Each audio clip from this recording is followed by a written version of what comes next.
পাবদা মাছগুলো ধুয়ে নুন, হলুদ আর কাঁচা সর্ষের তেল মাখিয়ে কিছুক্ষণের জন্য রেখে দিতে হবে। মাছগুলো তেলের মধ্যে দিয়ে হালকাভাবে উল্টে পাল্টে ভেজে নিতে হবে।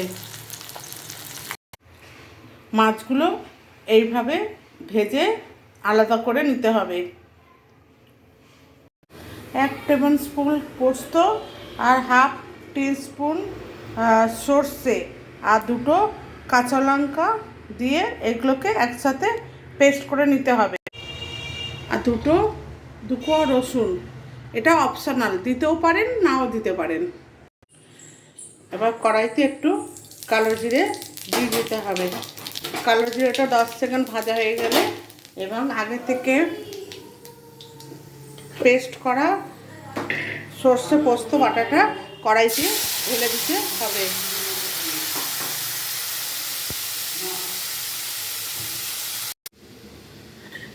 এবার পরিমাণ মতো নুন আর হাফ চামচ হলুদ ও কড়াইতে ঢেলে দিতে হবে এবং পেস্টটার মধ্যে কড়াইতে হাফ কাপের মতো জল দিয়ে দিতে হবে। এবার একটু ফুটে উঠলে ওর মধ্যে মাছগুলো দিয়ে দিতে হবে।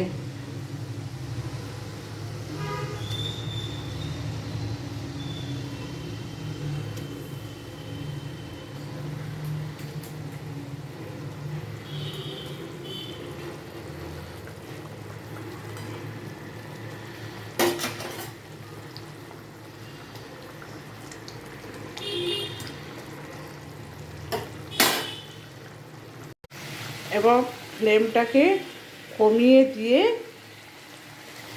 মিনিট 10 মতো বয়েল করতে হবে।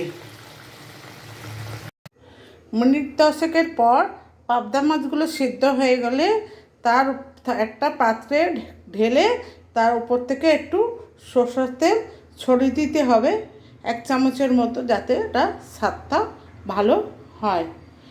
এবার আমার পাবদা মাছ রেসিপি তৈরি এবং গরম গরম ভাতের সাথে এটা খেতে খুবই সুস্বাদু।